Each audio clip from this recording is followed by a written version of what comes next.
Welcome to Adventures in Life. I'm your host, Earl Beecher. Our guest is Dr. Robert Wesley. He is on the staff, the medical staff at the University of California in Irvine, California, and also at the Veterans Hospital in Long Beach. And he's a member of PSR. And so I'm going to ask Dr. Wesley if he will start off our show today by telling us what is PSR.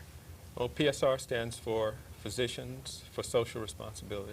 Physicians for Social Responsibility. Correct. What kind of responsibility are physicians taking on here anyway? Well, it's a name that, of course, gives you carte blanche to be involved in many different areas of social activism. PSR was actually started in the early 60s over concern about above-ground nuclear testing and has been focused for many years as an anti-war and anti-global nuclear threat organization. Is it nationwide?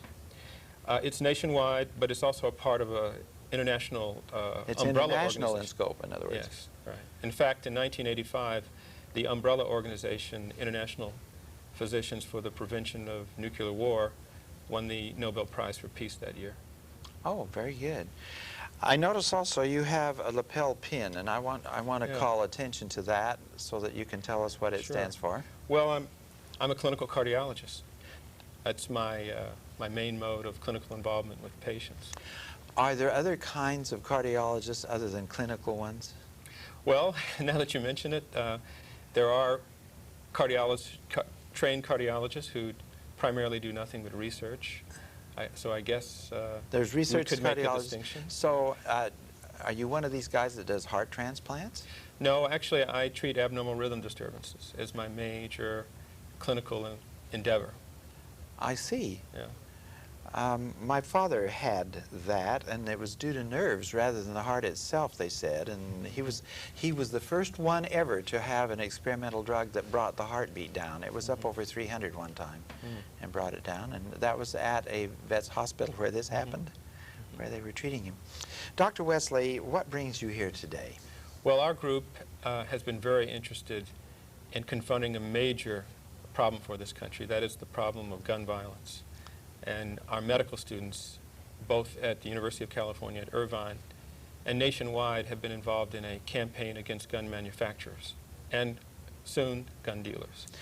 As an intern, you said that you were working in the emergency room putting together a lot of people after the damage had been done. That's true. And I might point out that that was quite a while ago, and since then the problem has become inordinately worse. It's escalating. Yes. And it's escalating in the hands of children. Exactly. It's the problem of violent death and injury among our youth has gone way out of proportion over the last 10 to 15 years, and it's become very apparent that a major part of the problem is the lethality and availability of firearms. The availability. Exactly. That has a lot to do with it? Exactly. Well, how are these kids getting their hands on the guns?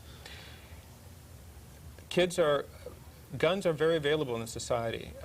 There are over 200,000 federally licensed gun dealers in the United States. That at one point there were more people capable of selling guns than were filling stations in the United States. And over 3 million guns are produced each year. And we have at present well over 200 million guns in the United States, of which about a third are handguns. Over 200 million. Over There's almost as many guns as there are people. Exactly. And they're producing this many more every year. Exactly. Now, and the problem now is that that there's a homegrown industry in Southern California that produces about 80% of the so-called Saturday Night Special type handguns. These are small, concealable guns. They're cheap, readily available, and all too often find their way into the hands of children and adolescents. They're basically starter guns because they're cheap. You mean starter? Starter guns, To get you started on a career of crime? Is that what we're talking about? No. Low cost means volume. This is almost the words of the industry itself. And so they have these guns that can sometimes retail for as little as $60. I see. And anybody can raise $60 in a hurry if they've got a gun. Right. Essentially, that's correct. Oh, that's okay. And when you have that many gun dealers, of course, there will be disreputable gun dealers who will sell them out of the backs of their cars. Of course, there are always straw man purchases. Someone goes in, buys a gun legally, and then sells it to a young adult or adolescent illegally. Or a child, yeah. Or a child. Okay, you brought, I think, some pictures of some of these Saturday night specials. Right. And so if maybe we could show that on the screen and you could point out some of the features or something Sure. that would call our attention to it, please. Yeah, this is an article from the Orange County Register this spring where they looked at the guns that were traceable to crimes, and 4 out of the 5 guns pictured in this article come from the so-called Ring of Fire manufacturers. These are 6 manufacturers within 45 miles of downtown Los Angeles. And so most of the guns that are falling into the hands of the young people in the Los Angeles basin are actually manufactured Right. in the Los Angeles Well, basin. they're manufactured here, but then they're exported to Los Angeles, to Chicago, to every part of the United States. And I think we need to think of guns in certain communities as analogous to the drug problem. They're made from somewhere else, and they're brought in, and they're sold at a profit, and someone profits, but the community, of course, suffers the consequences of those purchases. How bad are these consequences? It's enormous. And if we're talking about young adults between the ages of 15 and 19, the homicide rate from firearms has basically tripled between 1985 to 1990. And this is directly attributable to the availability and the lethality of these firearms. How bad is it? You said it tripled. Right. Went from about 5 per 100,000 to about 15 per 100,000. And that's the entire community. And in certain... That's not just the teenage group. That's the total population. No, but that's 15 to 19-year-olds. Just their group. Just their group. We have that high degree of mortality. That's right. And in certain communities, it's even worse. And Doctor, you're talking about deaths. we're talking about deaths. And for every death, there are at least 5 serious injuries. 5 serious ones. 5 serious. And how many not so serious? Incredible amounts of injury. In fact, this imposes an enormous burden on the healthcare system of the United States. Most people don't know it, but a significant number of our trauma centers in Los Angeles have closed Yes. over the last several years, basically Yes. because hospitals can't afford to take care of gunshot victims. The gunshot victims are one of the major things? Exactly. The cost of treating an in-hospital gunshot victim is approximately $33,000. On the average? On the average. And some of them then more if you, than and others. then if you look at the long-term costs, the cost of rehabilitation, the loss of wages, etc., it imposes enormous costs. So there are some estimates that as much as $20 billion per year may be consumed for the overall management of our gun problem from a health care. Just the health care. Exactly. Not the jail and prison Exactly. and the consequences to the family. That's correct. And all the rest of it that goes along with it. How much of a role does alcohol play in this? Alcohol and drugs and a history of prior physical abuse, coupled with the presence of a gun in the home, is like a fire keg. I mean, it's like throwing a match into a dynamite bin. So it does play a significant role. Drugs, alcohol, and A history of prior physical abuse, right? But we must not lose sight about the overall problem of the gun. The gun is to violence as the mosquito is to malaria. It is the vector by which this disease is transmitted. And so the medical students are trying to get the public aware of this and their efforts to begin to put some sort of control on the gun manufacturers? Right. Well, the gun manufacturers have been the sort of ignored component of this overall problem. We've been focusing on crime. Of course, some people want to focus only on crime. But guns come from somewhere. You know, you don't plant a seed and a gun tree pops up and guns just appear. Right. There are people who produce these guns. They know exactly what the guns are doing. They know where the guns are going. They understand the death and destruction that these guns are causing in our communities, and yet they persist in making these implements of death and injury. Well, they're having a booming business. That's correct. It's a tremendously profitable industry. It's an industry which actually doesn't employ a lot of people, but reaps tremendous profits. And these Saturday night specials, all of those are the ones that we showed. And they're all called by that nickname? Well, they're called by that nickname because a lot of these petty crimes, at least years ago, were committed on the weekend. And so thus the term a Saturday night special. They're having problems in the schools now. You said that this was just people 15 to 19 that we were talking about, that specific age group. Are they finding guns with younger children also? Oh, absolutely. Absolutely. How young? Well, the major problem with death among the young is the 15 to 19-year-old age, but the number of homicides among the very young age group between 9 and 13 has increased over 200% in the last several years. So it's quadrupled, 200. Right, that's correct. And the trend appears that it's not slowing down. That's correct. Basically, in order to get a handle on this problem, we have to make people aware of the problem, number one. And we have to create a movement of the youth in this country against guns, against gun violence, and against the people who profit. Well, let's back up for just a second. We need to create a movement among the youth, but I think we need to create a movement among the parents of the youth and have them take responsibility. Wouldn't a parent know if a child owns a gun or has access to a gun? In many cases, unfortunately, that is not the case. Guns are incredibly prevalent. If you ask the average high school student if they've seen a gun at school, the overwhelming majority will tell you, yes, at some point in their career they've seen a gun. Somebody's had one. Right, that's correct. It's estimated that perhaps 100,000 guns are carried to school in the United States each year. Each day, I'm sorry. Each day. That's correct. Because the kids feel they have to have it to protect themselves? In all likelihood, that's the major component.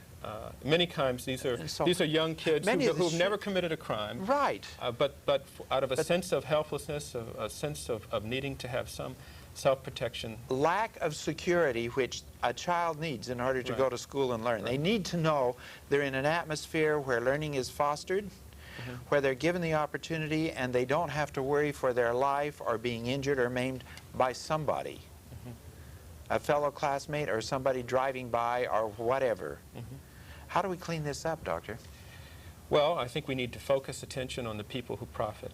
And what our organization, Physicians for Social Responsibility, is doing with our medical students, initially in Southern California, has been to picket and demonstrate in front of these, at least one of these gun manufacturers, Brico Arms of Irvine, California. And our campaign against them has been successful in driving them out of Irvine. That's not to say that they... Well, they do move all the way to Costa Mesa. Exactly. They moved their production to Costa Mesa. Did they really? Exactly. I'd never heard of them before. Well, they were in both places, but they consolidated their production in Costa Mesa. And they said, okay, the kids from Orange Coast College are not going to come over and start picketing here, we hope. Well, but I think you'll see some change in this. I think you are about to see the birth of a youth movement in this country against violence in general, against gun violence specifically, and for nonviolence, that we hope will have profound political, spiritual, and cultural ramifications for this country. You hit a nerve when you said spiritual. I think we need to do a lot more through our churches. Absolutely. I agree. Speak out in church, reach the parents, reach the children, and let them know. A person may think that all the damage and devastation they're doing to somebody else when they pull a gun on them and commit a crime, that it's going to stop here. If they don't get caught in this life, they're going to answer in the hereafter anyway. And they're not going to get away with it. And that, I think, is something that they need to understand from the pulpits. They're telling me that it's time for our public service announcement, so stay with us. We'll be right back, please. Welcome back to Adventures in Life. Again, I'm your host, Earl Beecher. Our guest is Dr. Robert Wesley, who is on the medical staff at UC Irvine and also at the Veterans Hospital in Long Beach. And he's been telling us about some of the campaign that the students in Irvine have done against some of the local gun manufacturers. Dr. Wesley, we've been talking about homicide and crime, but we haven't mentioned the problem of suicide. Yes. And this is a major problem with the Yes. children. It's a major problem with the children. It's a major problem for America in general. People don't realize it, but far more people kill themselves with a gun than kill other people in this society. In other words, suicide is much more prevalent than homicide with respect to firearms. So when we hear about all the crimes and everything, the suicide rate is soaring. That's right. Considerably higher. That's true, particularly among the young. It is the preferred implement used in a suicide attempt, and thus the success of that suicide is much more likely. I bet if we were to poll our viewers and say, how many of you had a friend who took this way out, most of us would at least know somebody or have known somebody in our circle of friends who did this. Right. And it's a very distressing thing. And it's certainly true for you and I and adults, but if you talk about the youth, this is the major cause of one of the major causes of death among youth in the United States. And you can't go to a high school, I don't care where the high school is, and talk to kids who have not been in some way affected by gun violence. At a very tender age. I don't think you have to go to high school. I bet you can go to junior high and elementary to some degree. Because the fear is there. Even, it's sad. It's a terrible commentary. How much higher is this in the United States than other nations, or the crime? Well, in the United States, something like 38,000 people a year are killed by firearms, and about 25,000 of them, it's secondary to suicide. So we're talking way over half the number of deaths. I see. And besides the deaths, we have all of the stress, all of the trouble. Mm-hmm. Well, one of the major problems, I think, is this notion that guns somehow offer some degree of self-protection. It is true that the presence of a firearm, under certain circumstances, may avert a crime. But if you look at the statistics that the gun lobby tends to report, they're way over-exaggerated. And if we look at a very telling statistic, and that is, if a woman brings a gun into her house, she increases the risk of avoidable death and injury to herself, to her spouse, or to her children by threefold, simply by the fact that that gun has been brought into her house. How does that work? How does that work? Yeah. Someone gets the gun and shoots somebody else, or And the accidentally children exactly. find it, stumble over it, and play with it. Exactly. We have about 500, actually about 5,000 unintentional injuries and deaths caused by firearms, to include in that overall statistic of about 38,000 people who die each year. And about 500 of them are very young children. You made a comment that maybe not all of them are accounted, or all of the attacks are counted or given. This was before we turned the cameras on. And you even said, especially maybe in some of the lower income areas, that the statistics are not as bad as they should be. Well, the statistics are bad. I mean, the objective evidence that we have is bad. In fact, in certain communities, this problem of gun violence is enormous. I mean, for young black males, if Americans died at the rate that young black males are killed by guns in the United States, over 260,000 Americans would die each year. If that same percent of the total population were affected. At the same rate. If the general population were subject to the same rate. Well, what is the cures? What can we do as a society to begin? Because I hear people talking about it all the time. And Well, I think my granddaughter comes home from elementary school and said, we had a drive-by shooting today. We have to look at the risk and benefits of having these implements of death and injury in our society. We need to look at guns on a case-by-case basis, and we have to make an assessment. Are the risks to society worth, do they match the benefits? And if we come up with the calculation that the risks far outweigh the benefits, then that implement should be removed from society. And we should do that with every single type of gun, and we should start with the guns that are most likely to have the most risk. And we feel, you hear a lot of talk about assault weapons. Yeah, the automatic kind. Right, but the guns that are doing the real damage are handguns. And the guns that seem to be worst among those are these so-called cheap Saturday night special type of guns. Now, what caliber are they? Well, the caliber of these guns have been increasing. It used to be they were 22 and 25 caliber, but now they've increased the firepower, and there's some of these guns are up to 9mm, which is an enormous amount of in the shock hands value. of a 15-year-old.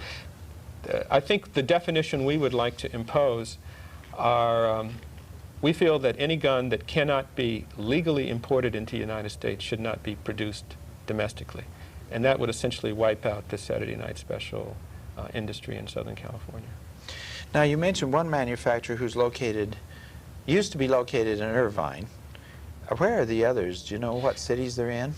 Yeah, they basically ring the downtown area. They're mostly in Riverside, San Bernardino, and Orange County.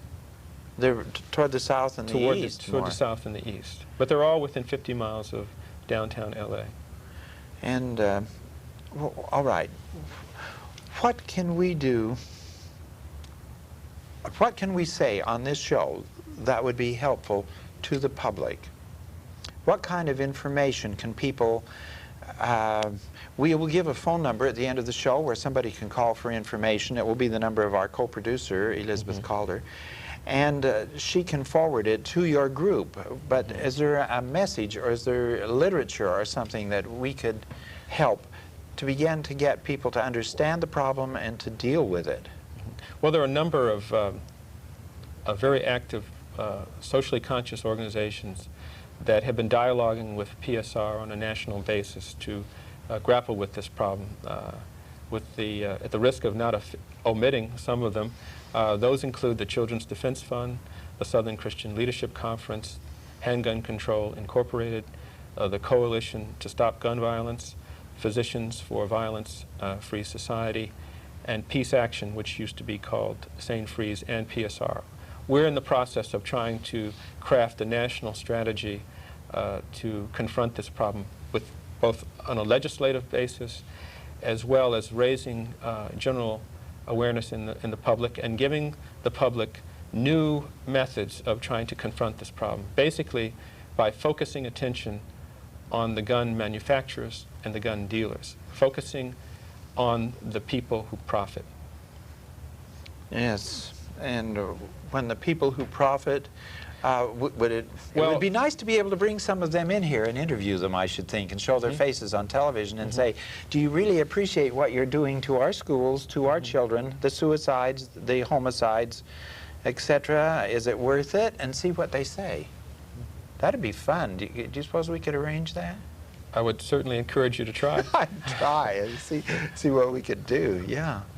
But I really feel that that when the youth of this country can speak with a clear voice, that the youth can say, these guns aren't made in our community, we don't profit from them. In fact, we are the ones who are suffering the death and injury from these guns. And we have a moral obligation to right these wrongs of our country and to save future generations by confronting this industry as a means of saving ourselves as well as preserving our country. I think we'll see a tremendous turnaround. And I think that day is coming. Oh. Well, how much of this is gang related? Because we didn't get into that. Well, of course, when you have gangs and guns, there's going to be a problem, and no one can deny it. But this is a problem. There's so many guns in society, and as we said before, it's not just gang kids who have guns. No. You know, there are guns everywhere. When burglars go into houses, one of the chief things they want to steal is a gun. It's something not necessarily to use in a crime, but it's something they can get rid of fairly quickly, and they feel that there's a market for. I see. There are problems with gangs, and I hope that we can get some people on the show eventually who can tell us more about gangs and what we can do to protect our neighborhoods and what we can do to help to prevent our children from being damaged. My granddaughter was at Raging Waters when a young man was beaten to death there. No gun was not involved. But she's only 14 this month, and to me this is upsetting. Dr. Wesley, thank you very much for being our guest today and for addressing a problem that is a serious one. And thank you for joining us also. We would like to have you join us regularly for Adventures in Life.